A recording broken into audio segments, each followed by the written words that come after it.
Hello ভাই লোক, কি অবস্থা সবার? আশা করি আপনারা সকলেই অনেক বেশি ভালো আছেন। আপনি যদি 25 থেকে 30 হাজার টাকার মধ্যে একটি ফোন কিনতে চান, আর এই প্রাইস রেঞ্জে আপনি যদি দেখেন যে মার্কেটে অনেকগুলো ফোন রয়েছে, কিন্তু বর্তমানে আপনি কোন ফোনটি নেবেন সেই বিষয়ে আপনি খুবই কনফিউজ। তার কারণ হচ্ছে আসলে কনফিউজড হওয়াটা কিন্তু বর্তমান সময়ে খুব একটি কঠিন ব্যাপার না। তার কারণ 25 থেকে 30 হাজার টাকার মধ্যে মার্কেটে বর্তমানে যে পরিমাণ ফোন রয়েছে, ওরে আল্লাহ, সেইখান থেকে একটি ফোন সিলেক্ট করা কিন্তু খুবই কঠিন এবং একটু কষ্ট হয়ে যায়। সো গাইস, আজকের ভিডিওতে আমি আপনাকে 25 থেকে 30 হাজার টাকার মধ্যে মোট 5টি ফোনের সাথে পরিচয় করাবো। এই ফোনগুলো আপনি যদি গেমিং টেমিং করার জন্য নেন, তাহলে মোটামুটি ভালো স্পেসিফিকেশন পাবেন, ভালো পারফর্ম কিন্তু এই ফোনগুলো থেকে আপনি পেতে পারেন। সো আর বেশি কথা না বাড়িয়ে এখনই চলে যেতে যাচ্ছি মূল ভিডিওতে চলে যাবার আগে আপনার কাছে ছোট্ট একটা রিকোয়েস্ট থাকবে। আপনি যদি আমাদের এই ক্ষুদ্র পরিবারের সদস্য এখন পর্যন্ত না হয়ে থাকেন, তাহলে অবশ্যই চ্যানেলটি সাবস্ক্রাইব করবেন, আর ভিডিওটি যদি ভালো লাগে তাহলে ভিডিওটিতে লাইক করতে ভুলবেন না। গাইস, প্রথমে যে ফোনটি নিয়ে কথা বলবো সেই ফোনটির নাম হচ্ছে Realme 9 স্পিড এডিশন। এই ফোনটি 2021 সালের দিকে হয়তো রিলিজ হয়েছে। ফোনটি 2021 সালের দিকে রিলিজ হলেও এখন পর্যন্ত আপনি কিন্তু এই ফোনটি একদম নিশ্চিন্তে নিতে পারেন। কারণ একটাই, এই ফোনটির প্রসেসর আপনাকে অবশ্যই স্যাটিসফাইড করবে। আপনি যদি গেমিংয়ের জন্য একটি ফোন খুঁজে থাকেন, এই ফোনের কোনো বিকল্পই হয় না। এই প্রাইস রেঞ্জে এই ফোনের থেকে আর কোনো ভালো ফোন আমি দেখি না। তার কারণ এই ফোনের প্রসেসরটি একদম পুরো মাখা। আপনি চাইলে অবশ্যই এই ফোনটির দিকে একদম নিঃসন্দেহে চলে আসতে পারেন। তো এই ফোনটি আপনারা বর্তমান বাংলাদেশ মার্কেট থেকে 6/128 GB ভ্যারিয়েন্টে পেয়ে যাবেন মাত্র 24,500 টাকায়। সো এবার জেনে নেওয়া যাক এই ফোনটিতে কি কি স্পেসিফিকেশন রয়েছে। ফোনটিতে আপনারা ডিসপ্লে হিসেবে এখানে পেয়ে যাবেন আইপিএস এলসিডি ডিসপ্লে। তবে এখানে মজার বিষয়টি হচ্ছে, এই ফোনে আইপিএস এলসিডি ডিসপ্লে থাকা সত্ত্বেও এখান থেকে আপনি পেয়ে যাবেন 144 হার্টজ হায়ার রিফ্রেশ রেট। সেই সাথে এই ফোনে যদি এখন পর্যন্ত এই প্রাইস রেঞ্জে আইপিএস এলসিডি ডিসপ্লে দেখেছেন, তবে আরও অনেক কম প্রাইস, কম বাজেটের ফোনের মধ্যে কিন্তু তারা অ্যামোলেড ডিসপ্লে থাকে। তবে এখানে যদি অ্যামোলেড ডিসপ্লে থাকতো তাহলে ফোনটি অনেক দুর্দান্ত হতে পারতো, তবে প্রাইস কিন্তু আরও বেড়ে যেত। ক্যামেরার কথা যদি বলি, তাহলে এখানে 48 মেগাপিক্সেলের একটি মেন শুটার পেয়ে যাবেন, 2 মেগাপিক্সেলের একটি ম্যাক্রো সেন্সর, 2 মেগাপিক্সেলের একটি ডেপথ সেন্সর। সেই সাথে ফোনটিতে সেলফি ক্যামেরা হিসেবে আপনারা পেয়ে যাবেন 16 মেগাপিক্সেলের একটি সেলফি শুটার। এবার কথা বলবো এই ফোনটির মেইন যে পয়েন্ট রয়েছে সেই পয়েন্টটিকে নিয়ে, সেটি হচ্ছে এই ফোনটির চিপসেট।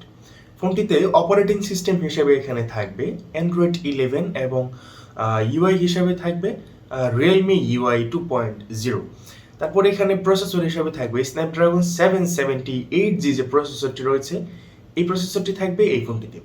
সো গাইস, 24,000 টাকার মধ্যে বর্তমানে আপনি যদি একটি ফোন খুঁজতে চান, তাহলে এই প্রাইস রেঞ্জে আপনি কিন্তু স্ন্যাপড্রাগন 778G যে প্রসেসরগুলো রয়েছে, এই টাইপের ভালো প্রসেসর কিন্তু আপনি অবশ্যই পাবেন।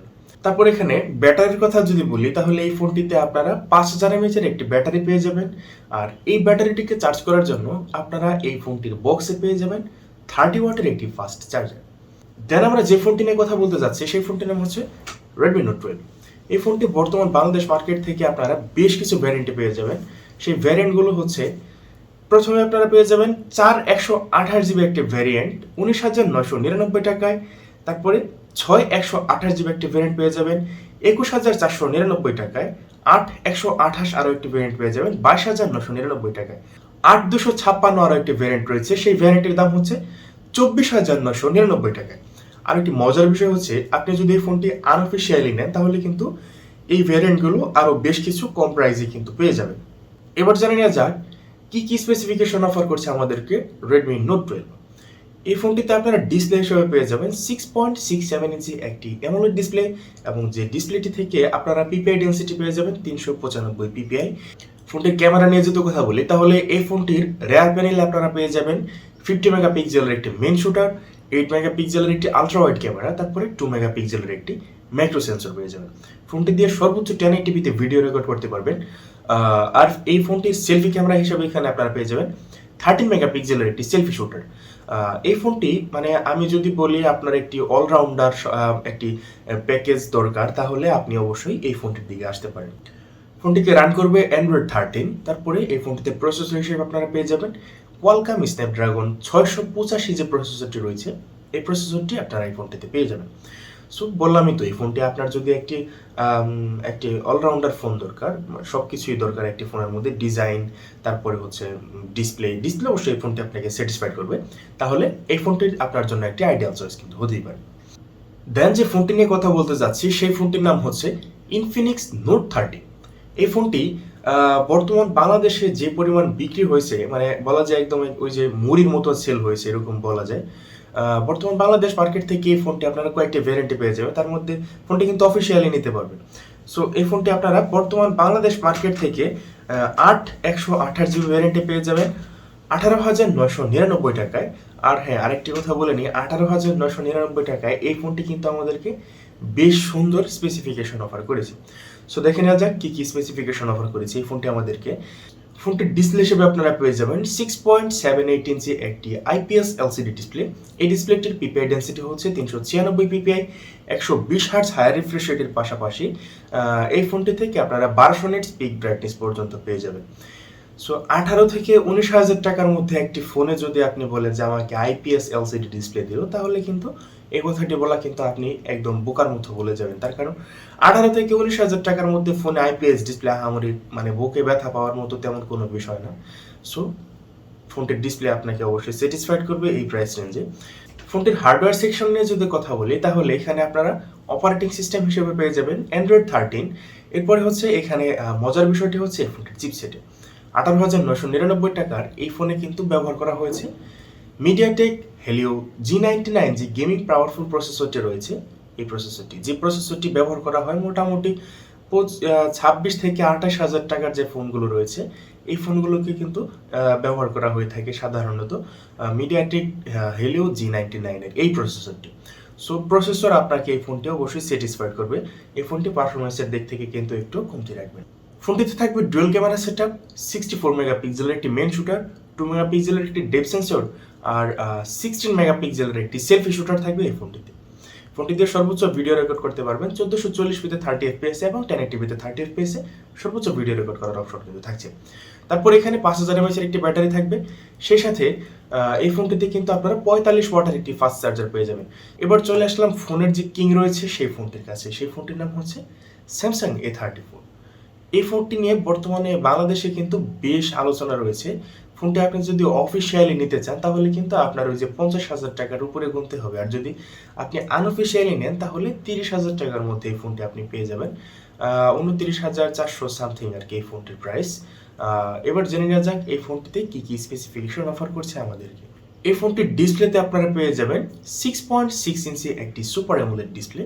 তারপরে এই ডিসপ্লেতে আপনারা পেয়ে যাবেন 120 হার্টজ হায়ার রিফ্রেশ রেটের পাশাপাশি 390 পিপিআই ডেন্সিটি।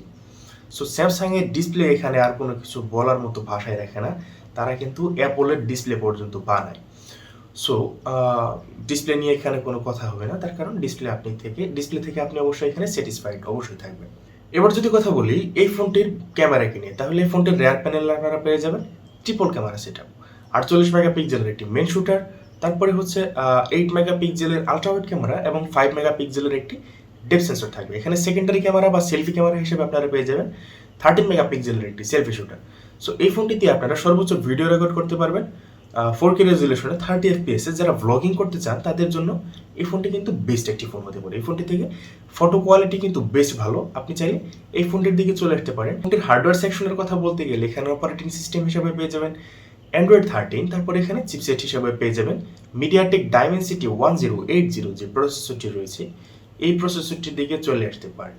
এই ফোনটিতে আপনারা 5000 mAh একটি ব্যাটারি পেয়ে যাবেন, সেই সাথে এই ফোনটির বক্সে কিন্তু কোনো চার্জার থাকবে না। আপনাকে মার্কেট থেকে একটি 25 ওয়াটের একটি চার্জার কিন্তু কিনে নিতে হবে এই বেচারাকে চার্জ করার জন্য।